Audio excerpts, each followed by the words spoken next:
da mucho gusto que nos siga acompañando en esta edición de Viva la Noticia, como siempre actualizándoles de lo que ha sucedido en las últimas horas luego del sismo que se registraba a las 10 de la noche con 49 minutos en Guatemala, uno de los sismos más prolongados en la historia realmente de nuestro país. En los primeros informes se tiene, sí, señoras y señores, cifras que reportan 12 incidentes, 85 personas afectadas, 17 personas damnificadas, 24 viviendas con daños severos y 2 viviendas con daño moderado. Los socorristas continúan brindando atención a personas con crisis nerviosa luego de este sismo de 7.7 grados. Al menos 5 personas resultaron alteradas por el siniestro, por lo que tuvieron que recibir primeros auxilios. La mayor parte de los atendidos están en el occidente del país. Según la Cruz Roja, esta madrugada continuaron realizando monitoreos y brindando recomendaciones a la población de Ocos, San Marcos, una de las poblaciones más afectadas en estos momentos.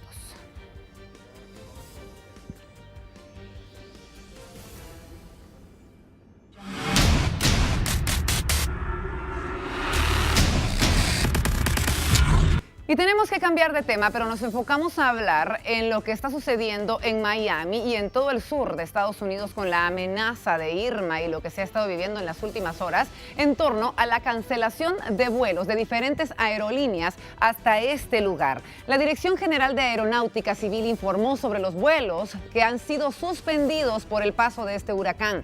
Entre ellos se encuentran la aerolínea Spirit, que canceló los vuelos programados para el domingo y el lunes con destino a Miami. American Airlines canceló los vuelos de sábado y domingo. Información de que el vuelo número 1182, que parte en tan solo minutos a las 7 de la mañana, sí se efectuará ese trayecto. Avianca canceló el vuelo 588 programado para hoy y los programados para el domingo. Solo operará los vuelos 342 y 343 de mañana sábado. Aeronáutica Civil anunció la cancelación a partir de hoy de todos los vuelos de carga.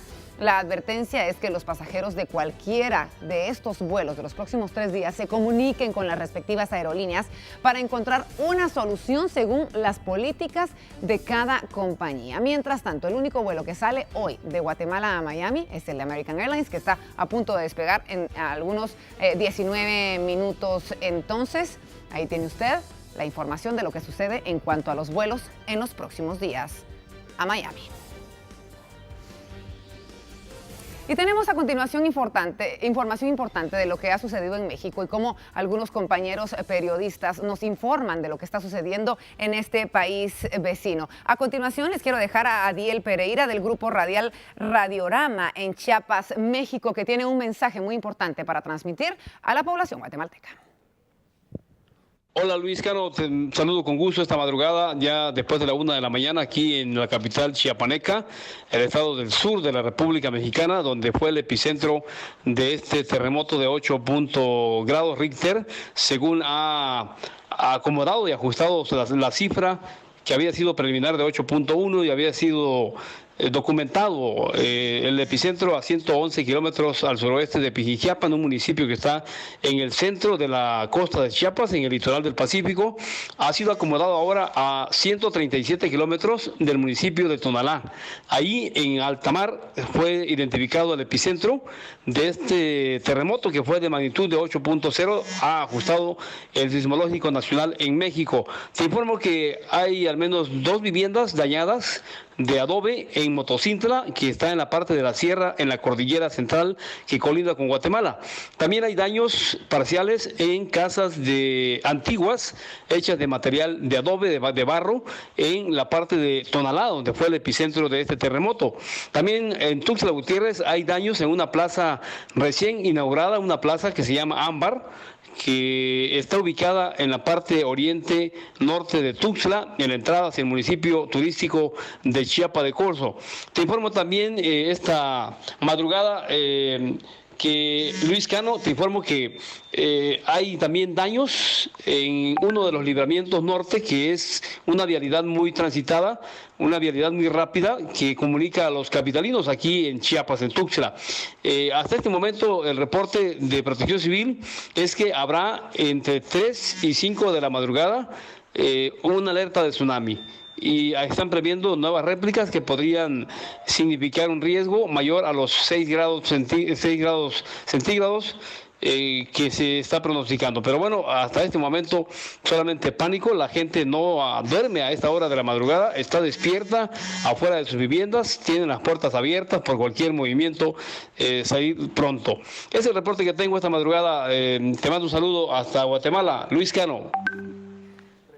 Bueno, muchas gracias a nuestro colega Adiel Pereira desde México, que tenía entonces este mensaje, a nuestra sala de redacción, liderada por Luis Cano, que por supuesto comparte con nosotros toda la información de lo que ha sucedido, y podíamos ver algunas imágenes impactantes realmente de los daños de este terremoto en México de 8.3 grados en la escala de Richter. Tenemos más información para compartir con todos ustedes y son noticias de Guatemala.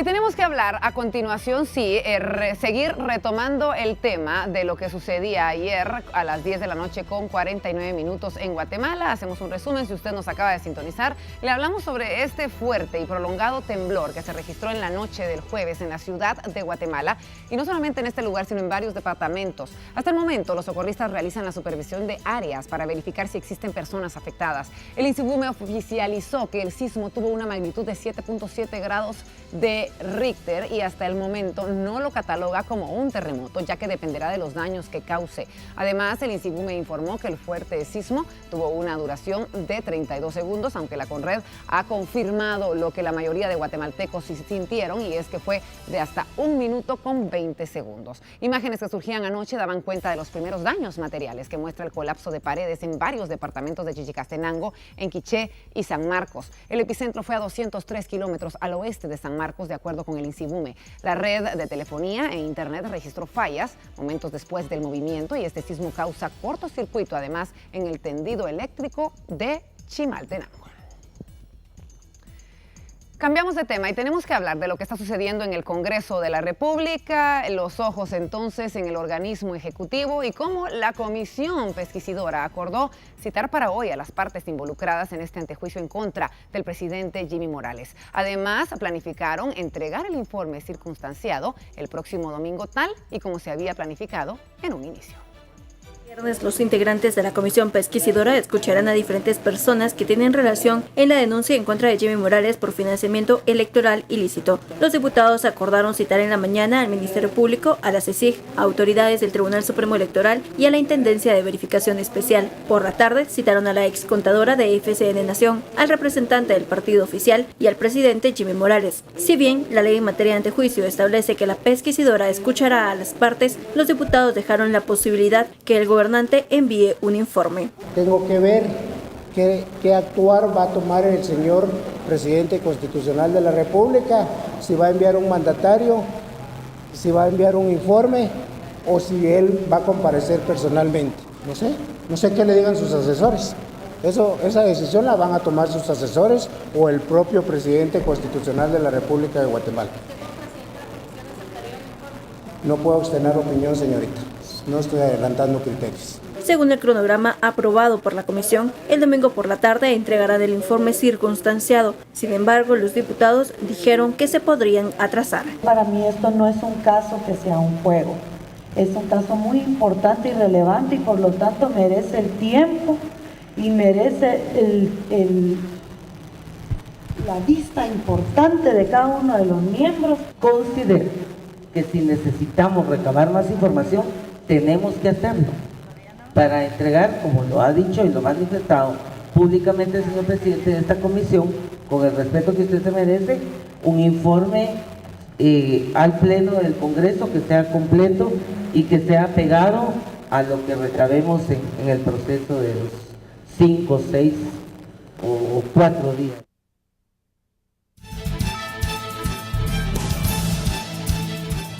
Bueno, y definitivamente Guatemala, aunque amanece ya con calma luego de la alerta que vivíamos anoche por este fuerte sismo que se registraba, también amanece con la incógnita de saber qué es lo que va a suceder en materia educativa, y es justamente por ello que tenemos en línea telefónica al señor ministro de Educación, Óscar Hugo López. Muy buenos días, señor ministro, es un gusto tenerlo en nuestra línea telefónica para aclarar cuál es la determinación que se ha tomado entonces en torno a las clases en este día en el territorio nacional. Buenos días, adelante. Buenos días, mucho gusto en saludarles, un saludo especial también a sus televidentes y estoy a sus respetables órdenes para aclarar cualquier duda. A ver cuál es pues la orden que da el Ministerio de Educación a los diferentes establecimientos educativos en el territorio nacional. ¿Qué es lo que usted les dice en este momento? ¿Qué es lo que deben hacer los guatemaltecos? ¿Van a haber clases o no esta jornada? Bueno, en inicio quiero informar que a primeras horas, cuando el sismo se presentó, me comuniqué con todos los directores departamentales de educación para que activaran los comités que se tienen organizados a nivel local en función de este tipo de emergencia. Y les delegué la responsabilidad de que pudieran suspender clases en caso el monitoreo inicial que hicieran pues presentara algunos riesgos en función de la infraestructura escolar que se tiene en el país. En consecuencia de ello, tengo el reporte de que San Marcos, Quetzaltenango y Suchitepeques han tomado la determinación de suspender clases. Hay algunos daños leves en infraestructura y la sensibilidad del sismo fue mayor en esas áreas, y para resguardar entonces la seguridad de los niños y de los profesores, de toda la comunidad que participa en las actividades escolares, entonces se tomó esa decisión. En los demás departamentos sigue haciéndose el monitoreo de la infraestructura. Tengo reportes de que hay departamentos del país que no sufrieron daños ya identificados en su infraestructura, por lo tanto las actividades siguen normales. Los directores también quedan facultados para que a nivel local los directores de los centros educativos puedan identificar antes de entrar a las instalaciones que las condiciones son las adecuadas o no para realizar las actividades docentes y en consecuencia suspender o no las actividades. Como ya he mencionado, hay departamentos del país que nos han indicado que no hay daños y que las actividades siguen normales. ¿Existe alguna manera en que la población, sobre todo de estos departamentos que usted nos informaba, que han sido más afectados, puedan comunicarse con las autoridades de educación de cada uno de los departamentos? ¿Algún número telefónico para saber si asistir o no esta jornada a clases? Bueno, en principio creo que es importante que tengamos claro que a nivel local los directores de los centros educativos también están facultados para suspender en función de los riesgos que puedan identificar. No estamos trasladando un teléfono centralizado, sino un número de teléfono centralizado, sino los padres, las personas en particular tienen la forma de comunicarse con sus maestros y sus directores y de esa forma establecer si el riesgo es mayor. Ya los lugares con mayores dificultades fueron suspendidas totalmente las clases y seguimos en ese monitoreo. Yo en términos de una media hora estaré informando si hay otros departamentos que hayan tomado la decisión en términos generales, porque puede ser que un departamento en general no tome la decisión de suspender, pero una escuela en una comunidad, en una aldea o en un municipio sí lo considere prudente luego de evaluar las condiciones que su infraestructura presenta.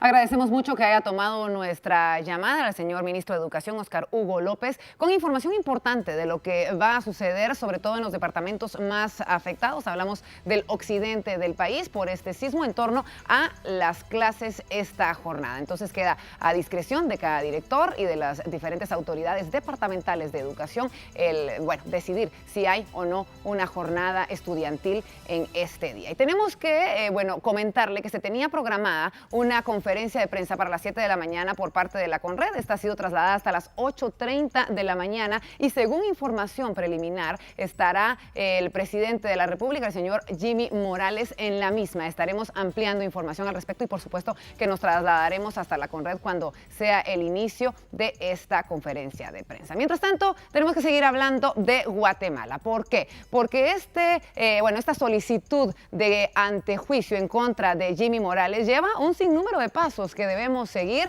y entre esos está el análisis entonces del informe circunstanciado. Y vamos a hablar de la declaración de la excontadora del partido oficial FCN Nación, que está contenida en esas 6 hojas del expediente de antejuicio en contra del presidente Jimmy Morales. Tenemos que señalar que esta declaración podría vincular al jefe de la bancada, estamos hablando de Javier Hernández, y el ahora prófugo Edgar Ovalle.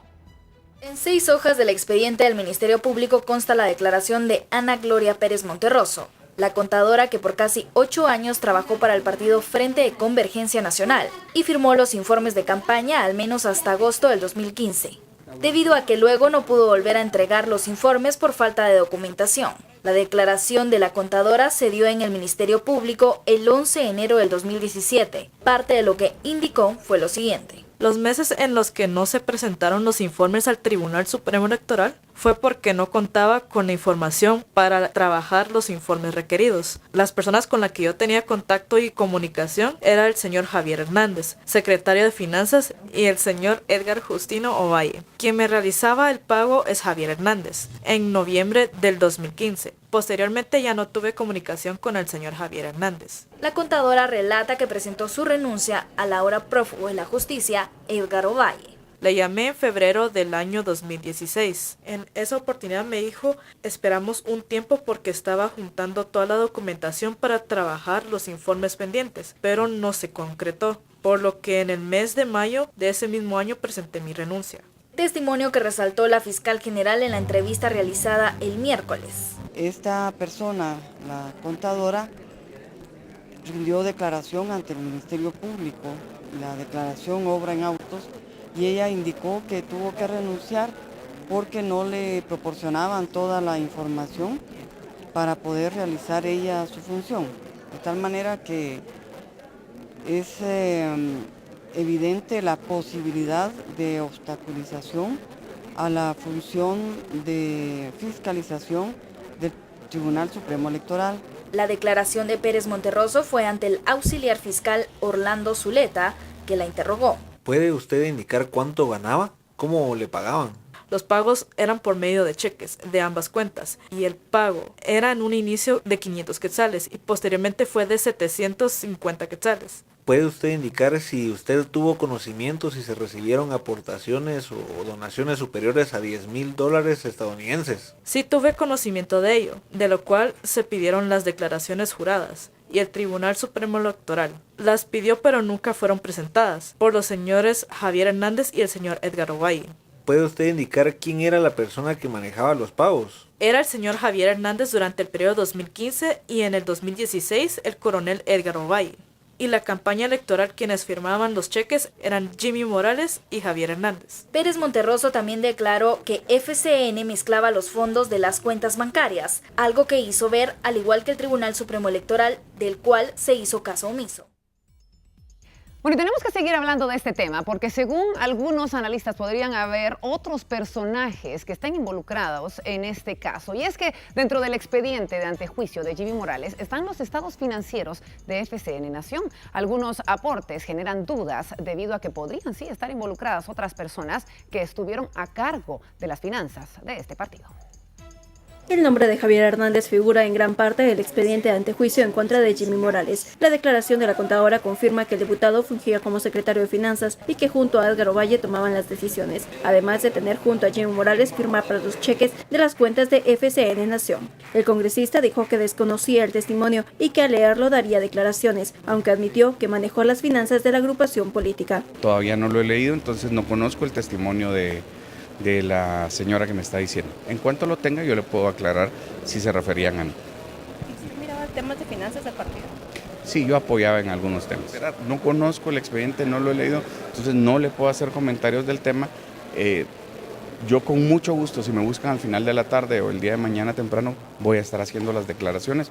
El expediente, al parecer, es un expediente grande. En el expediente también están los estados financieros de FCN Nación, en donde varios diputados aparecen como financistas. Durante varios meses aportaron cantidades menores, pero a partir de agosto de 2015 los aportes fueron mayores. Sí sé que muchos de los diputados de sus ingresos propios o inclusive de préstamos estuvieron apoyando el partido. Yo aporté al partido, efectivamente, de ingresos propios que he tenido durante muchos años de trabajo en mi vida. Un caso que llamó la atención es de la diputada Flor de María Chajón, que el 7 de agosto de 2015 aportó 35,000 y el 11 de agosto 65,000 quetzales, un total de 100,000. La congresista aseguró que ese dinero se lo prestó otro de los financistas de FCN Nación, Ricardo Flores, aunque no tiene ningún documento que lo respalde como préstamo. Yo quería aportar algo y hablamos con él, acordamos de que él me iba a hacer el préstamo y que yo más adelante iba a ser el pago. Lamentablemente no lo cumplí por el hecho de que él falleció. ¿Ese trato y ese préstamo quedó algo por escrito de cuando él prestó? No fue algo verbal la que nosotros platicamos y lamentablemente no lo pude cumplir. En el banco tienen que tener de que a nombre de quién iba el cheque que deposité y que luego emití un cheque de misma cantidad para el partido y fue entregada al partido a nombre del partido.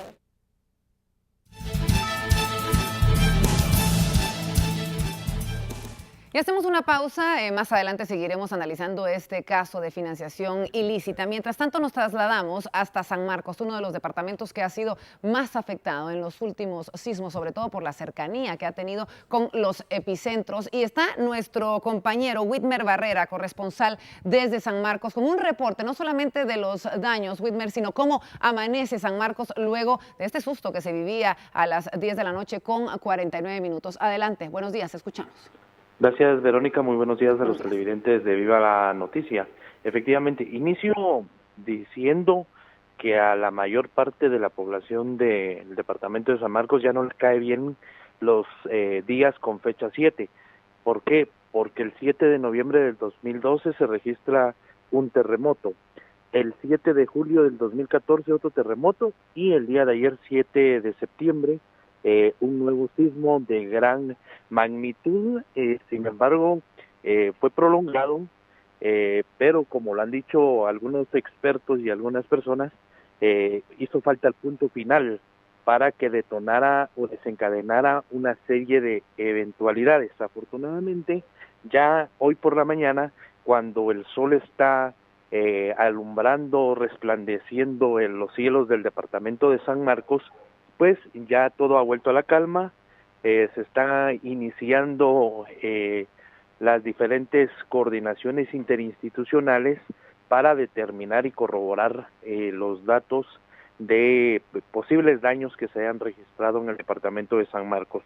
Hasta el momento, Gustavo Arana, delegado de la Coordinadora Nacional para la Reducción de Desastres, reporta que el municipio más afectado es Tacaná. San Marcos es frontera con México, sin embargo, por la parte alta, colindante con Cuilcó-Huehuetenango. Allí aproximadamente hay 16 viviendas con daños entre leves, moderados y severos. Se habla de por lo menos una vivienda de 4 niveles que el primer nivel no soportó el peso de los otros 3 niveles y colapsó. Se habla de algunas otras viviendas que presentan pues daños en algunas paredes porque la mayoría son de adobe. Sin embargo, ya no es tan exorbitante este dato como se platicaba minutos después del sismo, ya que en medio de la oscuridad y de mucho temor de la población y de las propias autoridades locales, pues no se pudo constatar la veracidad de los daños. Se descarta, sí, víctimas humanas. Los cuerpos de socorro solo reportan la atención de personas con crisis nerviosa y otras con algunas fracturas, como el caso de 2 niñas identificadas como Mildred Isabel, de 11 años, y Anaí de Hernández, en la comunidad Chisnán del municipio de San Miguel Iztahuacán, en donde se desplomó una pared de adobe y les provocó fracturas. Afortunadamente no se confirmaron los muertos que se especulaban luego de este fenómeno natural del sismo. Sin embargo, a partir de las 8 horas se está convocando por parte de Mario Hugo Miranda, gobernador departamental, a una reunión de la Coordinadora Departamental para la Reducción de Desastres. En horas de la madrugada se había hablado que esta reunión iba a servir para analizar la activación del Centro de Operaciones de Emergencia. Esto con base a los daños que se iban a establecer en el transcurso de la madrugada.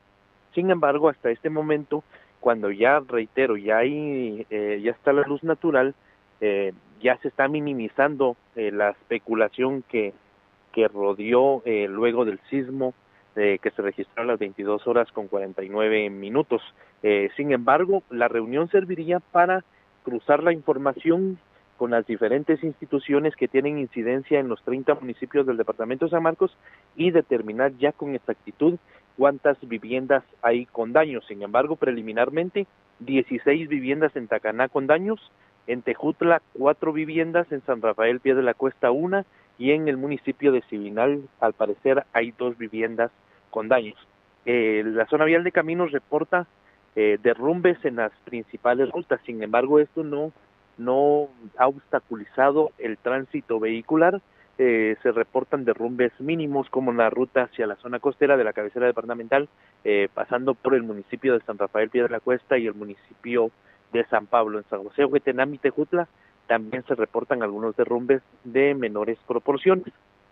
Lo que estamos tratando de constatar con las autoridades locales es que en Tecumumán, San Marcos, al parecer no existe el paso de vehículos debido a que al parecer el puente internacional Rodolfo Robles, que comunica de Ayutla, San Marcos hacia Ciudad Hidalgo, Chiapas, México, al parecer presenta algunos daños y las autoridades mexicanas están esperando que se haga una evaluación para habilitar el paso de vehículos hacia el lado mexicano.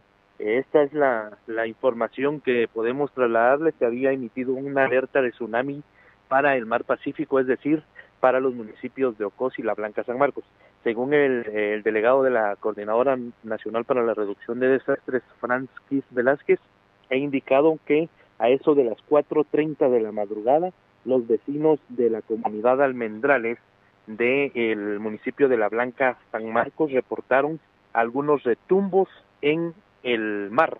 Sin embargo, se cree que era porque se estaba llenando el río Naranjo. Sin embargo, algunas personas salieron de sus viviendas para albergarse en el salón comunal de Aldea Limones del municipio de La Blanca.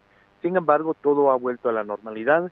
Ya están retornando a sus viviendas que se habían autoalbergado como medida de precaución. Por aparte, las autoridades de la cartera educativa suspendieron desde ayer por la noche las clases en los 30 municipios para salvaguardar la integridad física de los estudiantes, y los maestros y supervisores educativos deben realizar un monitoreo en los centros educativos para determinar posibles daños, Verónica. Importante, Whitmer, muchísimas gracias. Sí, ya teníamos una llamada con el señor ministro de Educación que nos decía entonces que debemos estar pendientes en cada una de las comunidades, sobre todo en San Marcos. Un amplio reporte. Muchísimas gracias por informarnos de qué manera amanece entonces parte del occidente del país. Y tenemos que seguir hablando de la realidad política de Guatemala. Sí, el caso de financiamiento ilícito que está afectando al organismo ejecutivo en este momento con la solicitud del antejuicio. Y tenemos que hablar específicamente de cómo con un aporte de 23,000 quetzales en representante de la empresa Cosisa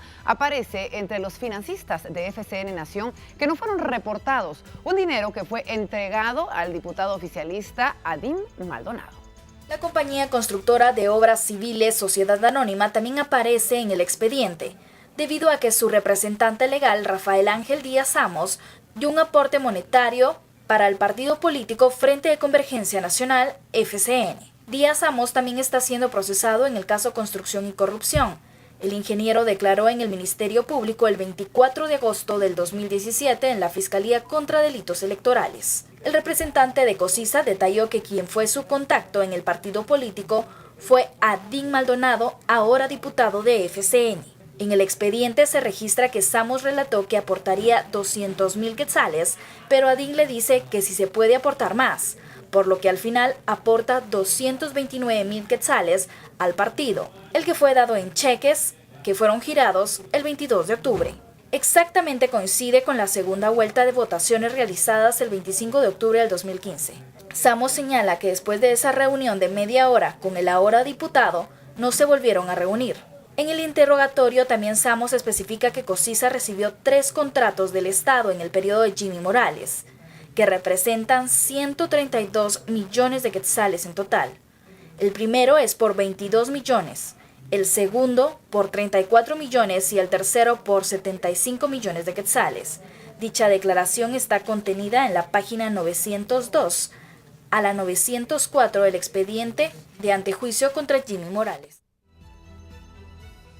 Son las 7 de la mañana con 8 minutos. Hacemos una pausa en las noticias para trasladarnos rápidamente hasta la Conred. Sabemos que se tiene programada una conferencia de prensa. Alberto, estaba previamente programada para las 7 de la mañana. Ahora aparentemente será a las 8:30. ¿Qué información tienes desde ese lugar importante en estos momentos para la población guatemalteca? Adelante. Gracias, Vero. De nuevo, muy buenos días. Sí, hace pocos momentos se acaba de comentar que el presidente de la República, Jimmy Morales, pues no se hará presente a la conferencia que se tenía previsto para las 8:30. Ahora se explica por parte de las autoridades de Conred que será una conferencia que se estará dirigida por el secretario de Conred y también por el ministro de la Defensa a partir de las 8 de la mañana. Según la información que nos han podido proporcionar, el presidente de la República pues estará realizando un sobrevuelo sobre algunas áreas que han resultado dañadas. A mi lado también se encuentra David de León, vocero de la Conred, quien nos va a ampliar pues más detalles, información clara y concisa sobre los datos que ellos manejan a esta hora de la mañana, el monitoreo que se ha realizado durante las últimas horas, David. Bueno, sí, buenos días. Tenemos un seguimiento que estamos realizando en el departamento de Huehuetenango en estos momentos. Hemos tenido reportes de algunos daños en este sector. Luego también tenemos que tomar en cuenta otros sectores, en el caso de San Marcos, áreas de Tacaná, que ya hemos tenido información preliminar, pero esta información también va a aumentar. Esta es información preliminar que estamos teniendo, es un proceso de verificación que estamos realizando, la conferencia de prensa que se va a realizar a las 8 de la mañana y luego también la verificación de daños que las autoridades pues tienen o van a realizar también en el transcurso de este día. Recordemos que hay un proceso de verificación que se tiene que seguir, es información por ejemplo preliminar que nosotros en algún momento también podemos manejar, pero es un proceso que se ha determinado con cuerpos de socorro y con autoridades para tener información exacta y poder brindar esa información a la población. David, durante estos monitoreos, la información que ustedes reciben minuto a minuto por parte de sus delegados de la Conred a todo el país, ¿qué es lo que se les comenta? ¿Qué es lo principal que está solicitando pues la población que ha resultado pues afectada por este sismo ya catalogado como terremoto? Bueno, sí, lo principal son daños que se han tenido, que es a la infraestructura principalmente. No ha sido necesario hasta este momento realizar una evacuación como tal, por ejemplo, en algunos sectores. Sin embargo, en algún momento que las personas así lo consideren, las autoridades ya tienen previsto también habilitar centros que podrían funcionar como albergues, pero es parte de ese proceso de atención. Más que todo va a ser el proceso de brindar, o mejor dicho, el apoyo a las familias en el caso específico de reparaciones de viviendas y todo esto, que es la otra parte que ya es parte de la recuperación que se tendrá que implementar luego de finalizada la parte de respuesta, que regularmente son 72 horas. ¿Cada cuánto están recibiendo ustedes este tipo de información y también el llamado que le hacen a la población para que no se dejen engañar? Teníamos conocimiento pues que se han activado algunos teléfonos donde se da a conocer que necesitan la ayuda para distintos sectores. Solo Conred es la única entidad que puede hacer ese pues el llamado, puede enviar este tipo de víveres si es necesario enviarlo a las personas afectadas. Sí, lo que le pedimos a las personas, sabemos que hay muchas personas que quieren ayudar, colaborar y apoyar a las personas que han resultado afectadas, pero lo que les pedimos es mantener la calma y esperar algún requerimiento, por ejemplo, que las autoridades en diferentes departamentos estén haciendo. Mientras tanto, nosotros como Conred estamos brindando ese apoyo necesario para las personas, es parte de nuestro compromiso, y ya luego, si es necesario, pues también se estaría solicitando el apoyo y sabemos que hay personas de buen corazón que quieren ayudar, pero por el momento consideramos que con el apoyo que se le va a brindar a las personas se puede dar una primera respuesta a la población. Todo el personal trabajando, David, podemos ver a hombres, mujeres de distintas edades que se trasladan en las distintas bodegas, mantienen el monitoreo necesario aquí en Conred. Sí, es un trabajo que se ha hecho incluso desde horas de la madrugada, medianoche, personal de Conred ya en este lugar, porque se estaba recibiendo información, pero es información que en muchas ocasiones no está verificada. Entonces hay que iniciar todo ese proceso de verificación, constatar que sea real lo que nos están indicando para evitar dar información que no es la correcta para la población. Si nos puede actualizar nuevamente, David, para para todos los televidentes de Viva la Noticia, ¿cuál es el informe daños en viviendas, personas que han resultado pues con algún tipo de golpes?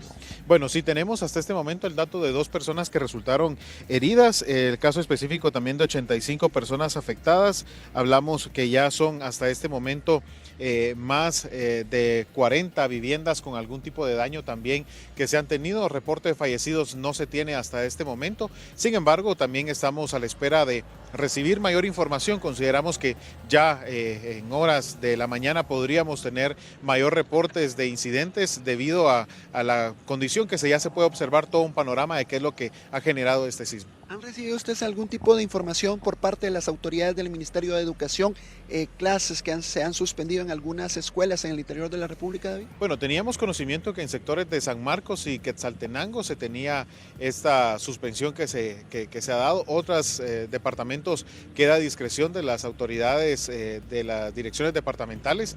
Habrá que determinar porque es necesario verificar también cómo están las condiciones de los centros educativos y a raíz de eso tomar la decisión de suspender las actividades para este día, aunque sabemos que en el área del occidente del país, por el mismo temor que las personas pueden tener, en algún momento puede que no envíen a sus hijos a las escuelas por esta situación. David, queda claro, 8 de la mañana conferencia de prensa, el presidente no se trasladará acá a la Conred. Es la información que nos han trasladado en estos momentos, que a las 8 de la mañana el ministro de la Defensa, junto con otras entidades, representantes de entidades del sistema Conred, estarán brindando esta conferencia y nos han indicado que el señor presidente quiere observar los daños, hacer un sobrevuelo en todo el área del occidente del país. Gracias, David de León, muy amable por la información.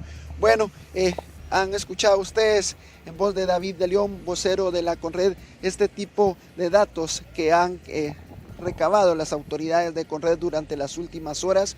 8 de la mañana se tiene previsto esta conferencia de prensa, no se estará pues dando a conocer mayores detalles sobre esta emergencia que se ha registrado durante las últimas horas. Lo que sí es claro e importante es que acá 8 de la mañana se estará brindando pues mayor información sobre este sismo ya catalogado como terremoto que ha afectado parte del territorio nacional. Imágenes de mi compañero en cámara Edgar Ramírez con esta información. Yo regreso a los estudios centrales de Viva la Noticia. Agradecemos mucho entonces la información desde la Conred. Estaremos muy pendientes, Alberto, de cualquier dato que tengas para comunicarnos y sobre todo cuando inicie esta conferencia de prensa en alrededor de las 8:30 de la mañana. Mientras tanto, seguimos hablando de la realidad nacional y cómo durante una aparición pública del presidente Jimmy Morales en San Andrés Tajabajá, en Santa Cruz del Quiché, afirmó que no ha dado un paso atrás en lo que se ha propuesto sin especificar de qué estaba hablando. Afirmó que espera cumplir con su periodo de presidencia hasta el 14 de enero del año 2020. Morales llegó acompañado del ministro de Comunicaciones y de 7 alcaldes de Quiché, rodeado de un fuerte dispositivo de seguridad. He respetado la Constitución,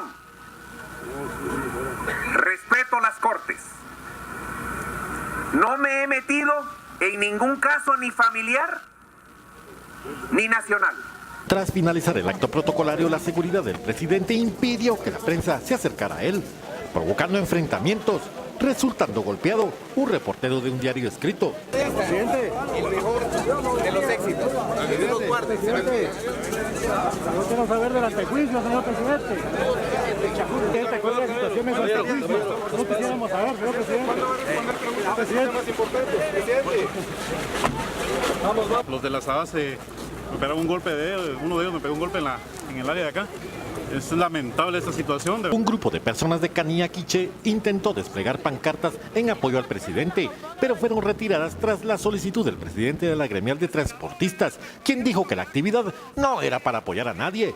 Solo se desplegó una pancarta que portaban trabajadores de la gobernación de Quiché. Cualquier cartel que aparezca en apoyo a X persona, el equipo y la gremial salva responsabilidad de esto porque nosotros no invitamos para eso. Seguimos hablando de este tema y de diferentes manifestaciones que se dan en puntos del territorio nacional. Sí, manifestantes se plantaron frente al Palacio de los Capitanes Generales en la antigua Guatemala.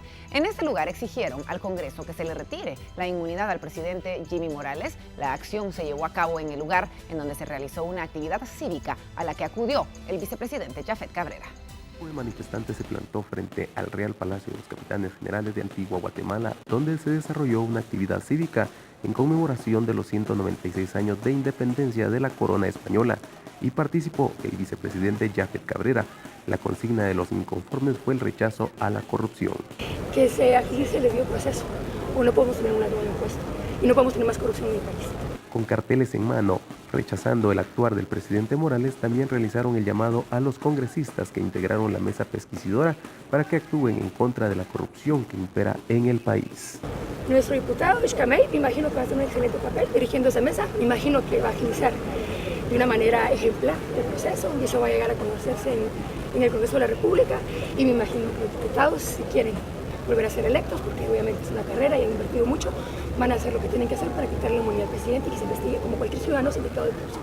La manifestación duró hasta que culminó la actividad cívica que se desarrolló en el interior del Real Palacio de los Capitanes. El vicepresidente restó importancia a los manifestantes, argumentando que es un pequeño grupo inconforme. Las personas manifiestan en contra de 5 extranjeros que están manifestando ahí, no. Yo creo que ustedes deben de ser conscientes como Guatemala, armar los juicios de valor.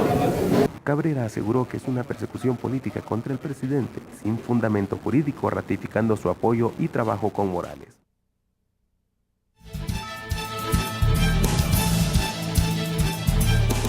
Bueno, son las 7 de la mañana con 19 minutos. Nos trasladamos vía telefónica hasta Suchitepeques, que es otro de los departamentos que vivía fuertemente el sismo que afectaba el territorio nacional anoche. Cristian Soto, nuestro corresponsal, gracias por recibir este llamado y por comentarnos de qué manera amanece Suchitepeques y cómo se vivía anoche el sismo. Adelante, te escuchamos. Gracias, compañeros. Queremos informar que Suchitepeques pues ha sido sacudido severamente por este sismo. Ya cuando la mayoría de familias están a punto de dormir, son levantados de esta manera brusca por parte de este sismo. Queremos informar que el delegado de CONRE, Moisés Cajas, realizó un monitoreo parte de la noche y madrugada de este día por diferentes municipios, donde se reportan algunos daños. Es en el municipio de San Gabriel, principalmente en su iglesia católica, que ha sufrido un daño mínimo en el altar principal. También se reportan un menor que resultó herido luego que sufrió crisis nerviosa y salió corriendo de su habitación y se golpeó severamente uno de sus pies, por lo que tuvo que ser atendido por los bomberos municipales. Esto ocurrió en el municipio de Santo Tomás La Unión. Es por eso que los cuerpos de socorro le hacen un llamado a la población a mantener la calma cuando se registran este tipo de sismos, porque la mayoría salen corriendo de los lugares donde están y esto ha generado que ocurran este tipo de situaciones como la que se registró en Santo Tomás. En el tema educativo queremos informar que los colegios privados siguen con sus actividades normales. Para hoy algunos tienen previsto realizar fiestas chapinas, le llaman, donde promueven las culturas y tradiciones en este mes de septiembre. Esto se da a pesar que el director de educación, Hugo Osbeli Chapetón, ha dado a conocer a través de un comunicado que ha circulado ya en las redes sociales que las clases quedan suspendidas, pero en el recorrido que hemos realizado se puede observar a padres de familia que trasladan a sus hijos en vehículos, en motos, en mototaxis a los diferentes centros educativos.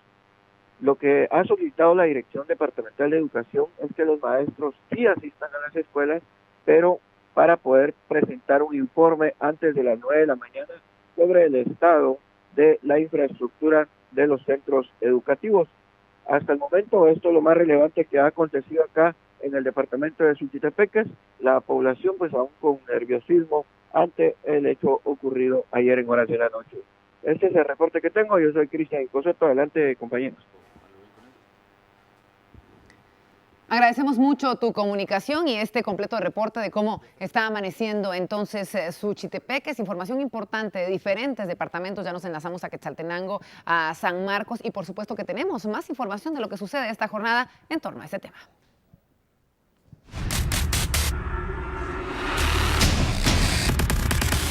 Seguimos hablando de Quetzaltenango y cómo en esta ocasión se ve afectado el sector salud, específicamente en el ICS. ¿Por qué? Porque el Instituto Guatemalteco de Seguridad Social, sede de Quetzaltenango, ha informado que la atención en la consulta externa de Xela queda suspendida mientras se monitorean daños que pudieron haber sido causados por el temblor en la infraestructura del edificio que aparentemente y según algunos reportes preliminares salió dañada. Ahí tiene usted fotografías entonces de este edificio, el Instituto Guatemalteco de Seguridad Social. Si hablamos de que el ICS en Xela informa entonces que la consulta externa queda suspendida esta jornada y le invita a usted a que esté pendiente de las próximas notificaciones para ver de qué manera se reasignan las citas que se tenían, bueno, valga la redundancia, predeterminadas para esta jornada. Mientras tanto, les queremos comentar que se eleva ya a 19 personas las fallecidas en México. Hablamos de 7 en Chiapas, 10 en Oaxaca y 2 en Tabasco debido a este fuerte terremoto. Continuamos a continuación con la información. Recientemente veíamos cómo en Antigua Guatemala el vicepresidente Jafet Cabrera vivía una manifestación en contra del Ejecutivo. Y quiero comentarles que este personaje considera completamente falsos los hechos por los que se intenta retirar la inmunidad al presidente Jimmy Morales para que se investigue el posible financiamiento ilícito al partido al que llevó a este binomio a la presidencia. Esto lo daba a conocer en la visita realizada a la Antigua Guatemala.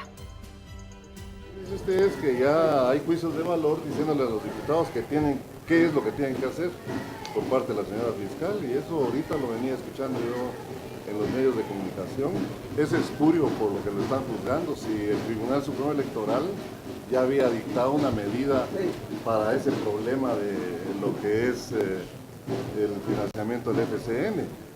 Dicen que tienen sospecha de financiamiento ilícito, como ustedes últimamente se han dado cuenta que han salido un montón de casos en donde han implementado pruebas que no existen. Entonces, si ya condenaron al FCN con una actividad que es eminentemente administrativa, no sé por qué la están volviendo penal. Vamos a apoyar al señor presidente porque lo están juzgando espuriamente bajo un cargo que no existe, que no debiera de tratarse en este momento una situación de supuestos financiamientos cuando ya el Tribunal Supremo Electoral había dictaminado. Entonces, muchos guatemaltecos en algún medio de comunicación están diciendo que les han instalado pruebas falsas, que les han pedido como colaboradores. Jurídicamente ya fue sancionado el FCN. Esto es político, definitivamente. Presidente. Ahí tenía usted entonces las declaraciones del vicepresidente de la República. Nos enlazamos rápidamente con nuestro compañero Julio de León. Él se encuentra en las instalaciones de la Cruz Roja para informarnos sobre, más detalles de lo que sucede en primeras horas del día. Julio, adelante. Buenos días, te escuchamos. Muchísimas gracias, Verónica. Tras situaciones como la que estuvimos viviendo ayer de este terremoto de 7.7 grados, es necesario que todos los guatemaltecos viviendo en una región sísmica aprendamos a realizar una mochila de las 72 horas. Y precisamente estoy aquí en la Cruz Roja Guatemalteca con Marielo Rosell, quien ella es pues vocera del Departamento de Comunicación de la Cruz Roja, pero nos va a enseñar un poco en este momento qué es lo imprescindible que tendría que llevar esta mochila de las 72 horas, evitar tener cosas innecesarias y tener las cosas que nos puedan ser de mucha utilidad. Marielos, muy buenos días, ¿cómo estás? Buenos días, gracias, bien. Es importante que cada miembro de la familia tenga su mochila de las 72 horas, desde la mascota hasta el adulto mayor. Una mochila de las 72 horas debe ser algo que pueda cargar cada uno de los familiares. Esto debe contener, la mochila puede ser impermeable, que tenga diversas bolsas, con alimentos no perecederos, enlatados, también puede llevar galletas o chocolates, kit de higiene, fotocopia de documentos de identificación, dinero, un gorgorito, también linternas, mejor si es de estas que no utilizan batería, un kit de primeros auxilios básicos, muy básicos, que podría llevar gasas, podría llevar tijeras o cosas que no puedan dañar la vida de una persona, una mudada de ropa, un radio, un sleeping y impermeables o una frazadita. Cada uno de los miembros de la familia debe conocer dónde tienen que tener la mochila de las 72 horas, ya que esta nos puede ayudar a sobrellevar nuestra vida durante 72 horas. Excelente. Bueno, en realidad es algo que tendríamos que tener preparado para cualquier situación, como lo mencionaba al inicio, viviendo en un área con tantas posibilidades de sismos y demás. Esta mochila cuenta precisamente con las medidas básicas. ¿Tú consideras, por ejemplo, en este tema, hablando de los alimentos, es necesario siempre alimentos no perecederos? Y mencionabas chocolate, inclusive. Esto es para suplementar, inclusive, me imagino, algún tiempo de comida. Así es. El azúcar que contiene el chocolate puede mantenernos por lo menos estables en un corto tiempo. Excelente. Bueno, hablamos también de las mudadas. ¿Alguna recomendación en cuanto al tamaño, al peso, digamos, ropa dependiendo del clima, o cómo podemos elegir esa mudada adicional? Bueno, la mudada debe llevar su ropa interior, también debe llevar una playera o un pantalón y, si fuera posible, un suéter. Algo que no sea muy pesado para que cada uno de los miembros de la familia pueda cargarla, ¿verdad? Muy bien. A tomar en cuenta también el instrumento de comunicación, que es el radio. Este tendría que estar funcionando, tener la posibilidad de funcionar a base de baterías. ¿Por qué un radio específicamente, Marielos? Porque a veces se caen las redes, tanto de televisión como de internet, y el radio llega hasta donde las personas, donde no hay acceso a medios de comunicación. Claro. Televisión, ¿no? Tendríamos la posibilidad de informarnos a través de este medio. La idea es que todos estos elementos vayan dentro de la mochila y que logre un peso máximo. ¿De cuánto nos recomendarías tú, Marielos? No sé, depende de lo que la persona pueda cargar, ¿verdad? Claro. Ajá, porque a un bebé no le vamos a poner una mochila que no pueda cargar, un bebé de 3 años o de 4 años, ¿verdad? Entonces es importante que sea solo lo necesario y que se pueda cargarlo la persona. Te lo agradezco mucho, Marielos. En realidad es algo que todos nosotros, pues bueno, ya a partir de este momento que aprendemos a realizar, pues podemos también aprovechar la manera de tenerlo prevenido. Esperamos que no sea así, pero sabemos que en base a la situación de ayer hay posibilidad que existan réplicas y demás. No es para alarmarnos, pero sí es para estar alertas y prevenir de la mejor manera posible cualquier eventualidad. Muchísimas gracias, Marielos. ¿Alguna recomendación? Espacios donde Cruz Roja está activa también para el servicio al público. Cruz Roja Guatemalteca se mantiene en monitoreo constante a través de su centro de operaciones, a través de sus 21 delegaciones. Las personas pueden llegar a las delegaciones de Cruz Roja Guatemalteca para saber las recomendaciones que ésta pueda brindar. Una de ellas es guardar la calma, mantener y tener un plan familiar de emergencias, conocer un punto seguro de reunión y estar al pendiente de las recomendaciones de los cuerpos de socorro a través de los medios de comunicación. Muchísimas gracias. Bueno, con esta información de utilidad vamos de vuelta al estudio. Por supuesto, siempre seguiremos ampliando información en vivo desde las calles. Compañeros, desde la sede de Cruz Roja, zona 1 de la ciudad capital, vamos de vuelta con ustedes. Feliz día.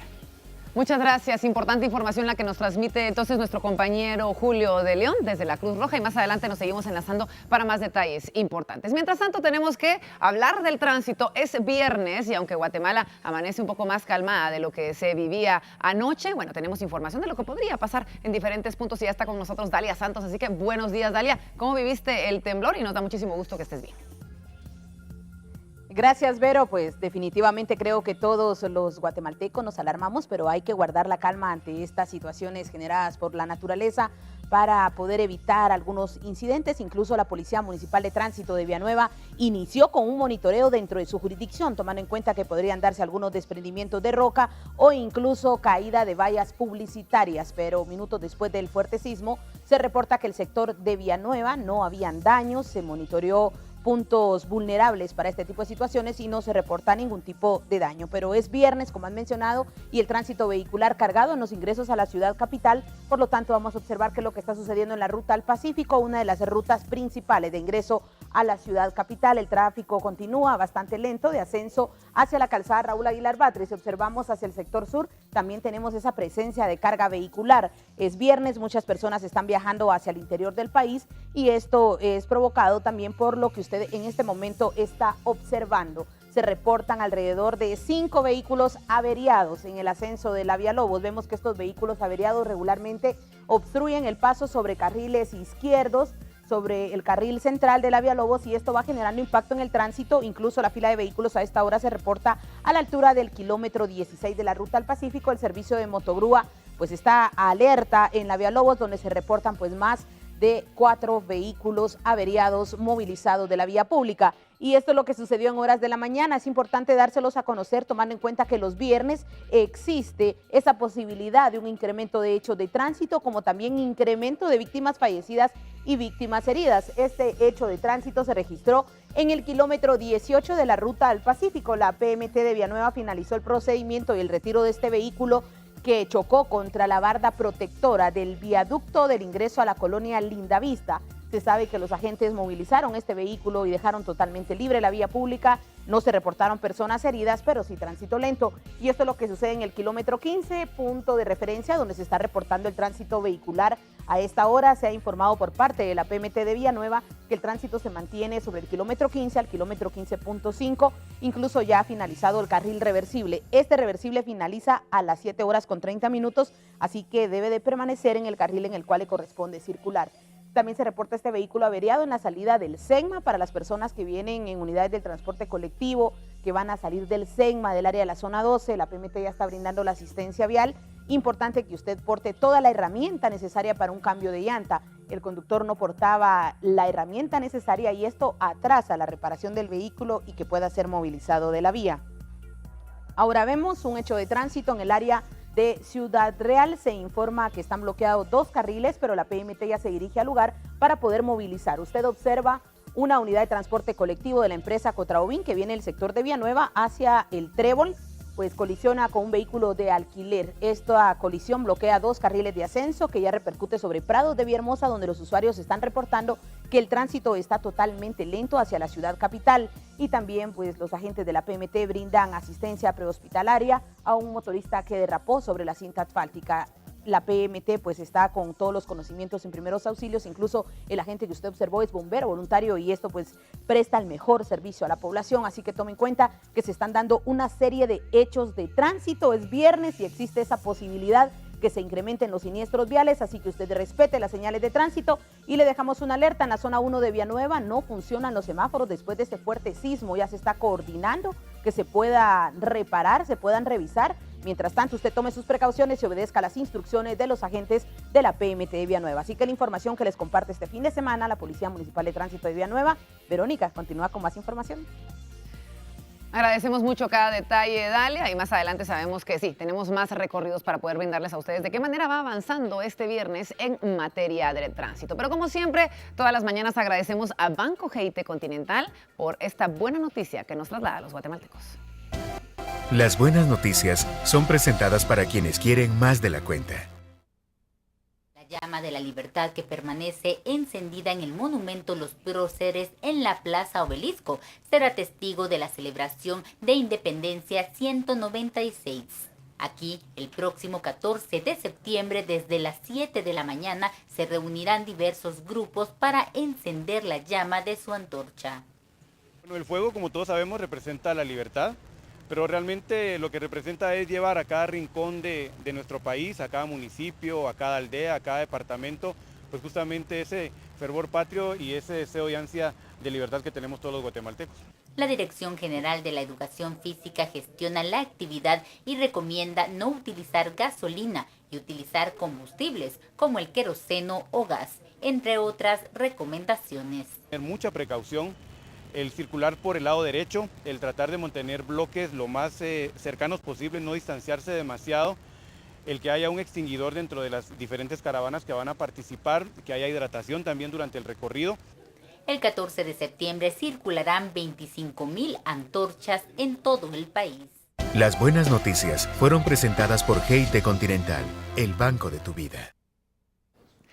Y le presentamos, como siempre, diferentes imágenes que se vuelven virales, cosas que suceden no solamente en el mundo, sino también acá en Guatemala. Y hablamos de Antigua Guatemala. Y las siguientes imágenes, yo quiero que todos ustedes puedan vivirlas con nosotros. ¿Por qué? Porque esta actividad que se daba en el Palacio de los Capitanes en Antigua Guatemala también tenía algunas repercusiones. Vea usted las imágenes de cómo este personaje era captado por este video. Hablamos de este hombre sorprendido orinando en el Palacio General de los Capitanes en la antigua Guatemala. Fue detenido por agentes de la Policía Nacional Civil. Sin embargo, al momento de pedirle una identificación, este indica que tiene inmunidad diplomática. Esto sucedía en una de las columnas del palacio después de que el diplomático hondureño participara en un evento en donde, recordemos, estuvo el vicepresidente Jafet Cabrera.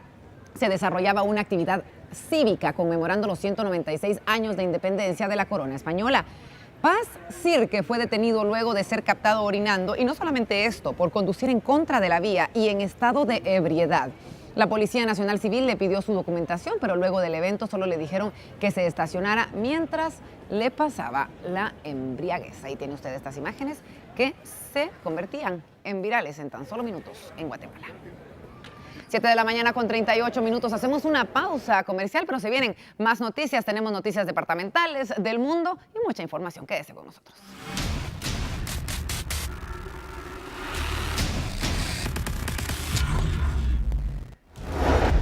En noticias de Guatemala, 88 escuelas en San Marcos recibieron el segundo desembolso de alimentación escolar y útiles escolares.